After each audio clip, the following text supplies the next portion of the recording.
So far today, you've heard from LSU's leadership with regards to our relationship with them. You've heard from Mr. Jim Wiesmeyer regarding Washington's political dynamics and all the things surrounding agricultural issues in Washington. You've heard from Dr. Rob Johansson with regards to the economics, particularly with regards to sugar and in the U.S. and in the world. So you've heard me say before that I do not like to be redundant, so I'll take a few minutes just to report on a few of the league's activities in the last 12 months, some significant things that we've accomplished and had before us, and kind of leave the things that we've already talked about behind. So in the last 12 months, since I was before you last year, there have been some significant wins for our industry.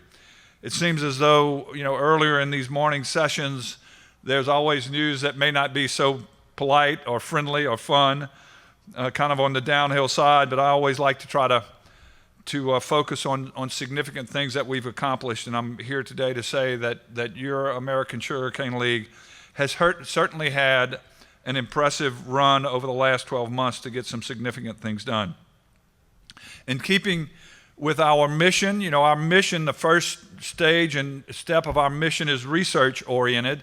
That's sometimes contrary to what many people think of us being primarily an advocacy organization. But I remind everyone all the time that research is our primary focus.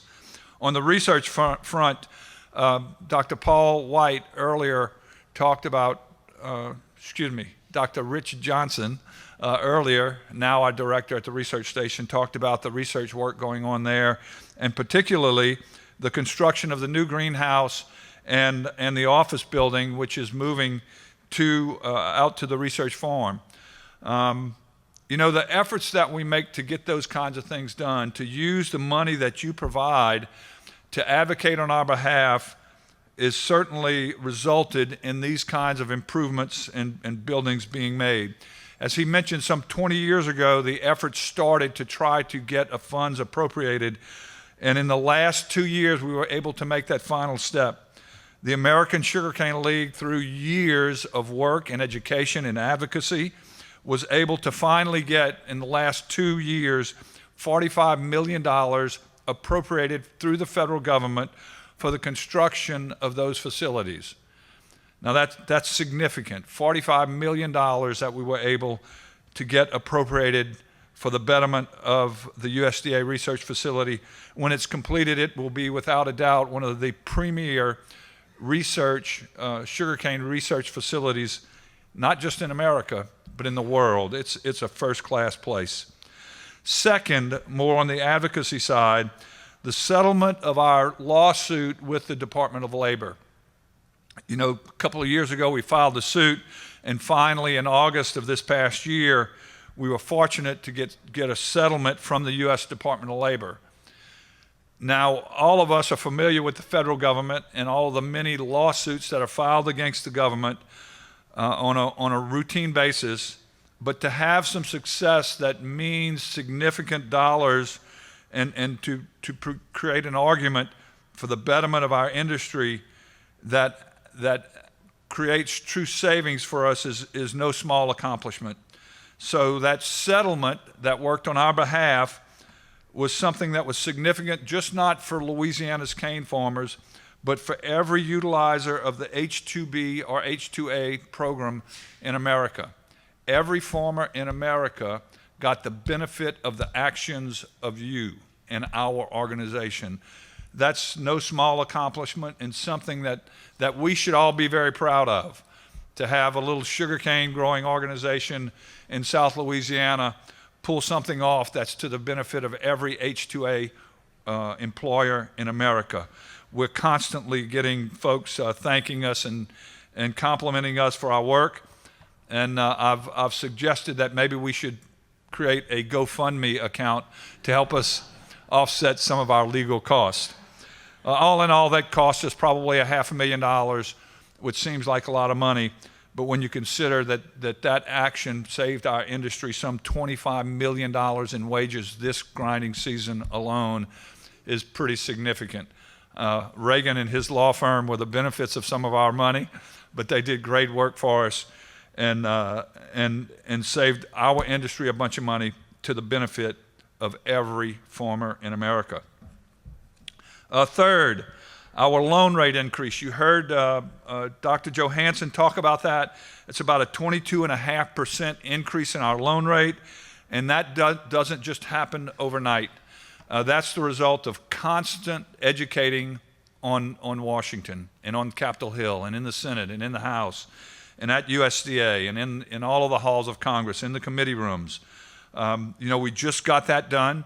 We'll hold our fly-ins to begin the last week of February, the beginning of March, to begin educating again. So it's a constant effort, and this loan rate increase is a significant one. It's not one that happened overnight, something that, again, we should be proud of. Item number 4, our suspension agreements. That too was talked about. Those have been renewed now, and now we're working on modernizing those agreements to bring them up to speed with today's cost of production and economic conditions. That's the 4th item. That was a significant one that we did. So those are the primary issues and things that I wanted to bring forth of significant items that we did in the last year.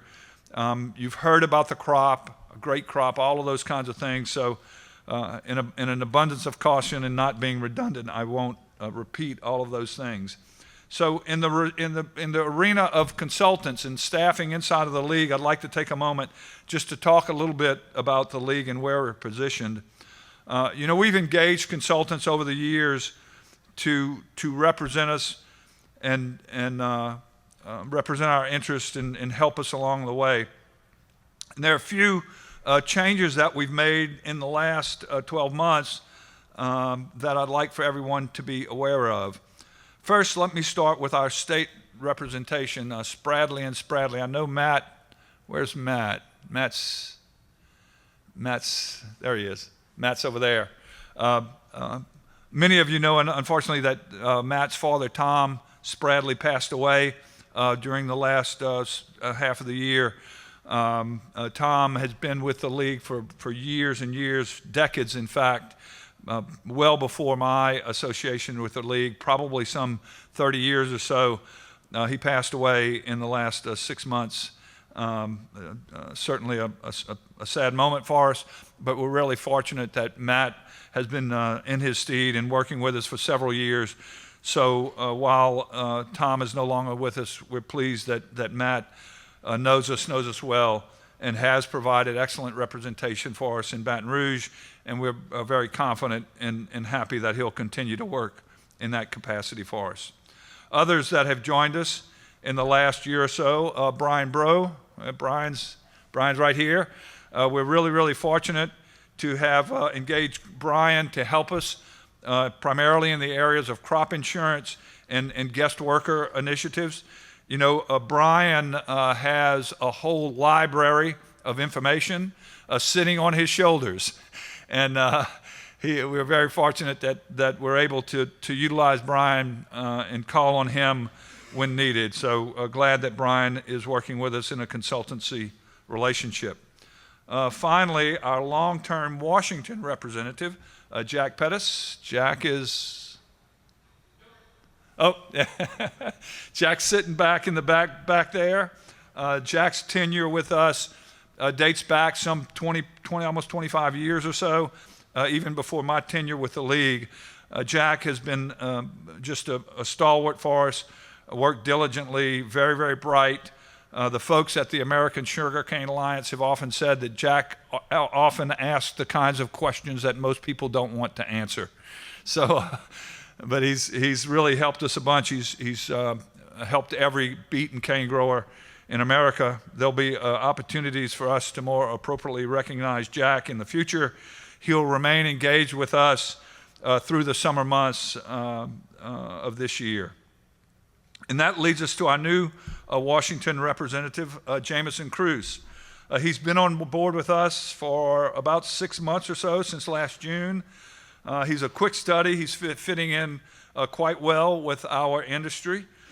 He's now serving on the executive committee of the American Sugar Alliance, and Jameson will step up in just a minute to offer a few comments and thoughts on his perspective with regards to sugar and his representation of us. He'll tell you a little bit more about himself as he comes forward. So let me just close with this. You know, the financial stability of the league has never been better, and our reserves have never been stronger than where we are right now.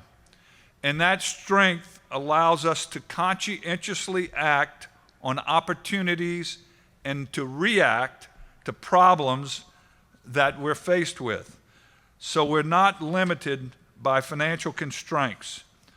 The position of our Treasury, combined with the outstanding staff and team of talented consultants, puts your American Sugarcane League in the enviable position of being one of America's premier agricultural research and advocacy organizations.